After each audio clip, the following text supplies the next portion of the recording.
Hi friends, Hanuman శక్తులు కేవలం మిద్దు మాత్రమేనా లేక సూపర్ సైన్స్ సీక్రెట్స్నా?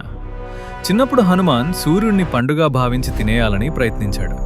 ఇది ఎనర్జీని అబ్జార్బ్ చేయడం లాంటి కాన్సెప్ట్గా కూడా చూడవచ్చు. రామాయణంలో హనుమాన్ ఒకే జంప్తో సముద్రం దాటాడు. ఇది స్పేస్ను బెండ్ చేసే వార్ప్ ట్రావెల్ లాంటిదిగా ఊహించవచ్చు. లక్ష్మణుణ్ణి కాపాడటానికి హనుమాన్ మొత్తం పర్వతాన్నే ఎత్తుకొచ్చాడు. ఇది మైండ్ పవర్ మరియు సూపర్ స్ట్రెంగ్త్ కలయికగా చెప్పవచ్చు.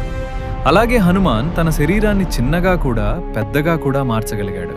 ఇది అటామ్స్ మధ్య స్పేస్ మార్పు లాంటి ఫ్యూచర్ టెక్నాలజీని గుర్తు చేస్తుంది. మన పురాతన గ్రంథాల్లో భక్తితో చెప్పబడిన కథల్లో ఇలాంటి అడ్వాన్స్ సైన్స్ ఆలోచనలు కూడా దాగి ఉండొచ్చేమో. మీకు హనుమాన్ ఏ శక్తి అత్యంత అద్భుతంగా అనిపించింది? కామెంట్లో తప్పకుండా చెప్పండి. జై శ్రీరామ్, జై బజరంగబలి. ఇలాంటి మైండ్ బ్లోయింగ్ సైన్స్ మరియు మిథాలజీ వీడియోల కోసం ఇప్పుడే సబ్స్క్రైబ్ చేయండి. బెల్ ఐకాన్ కూడా ప్రెస్ చేయండి.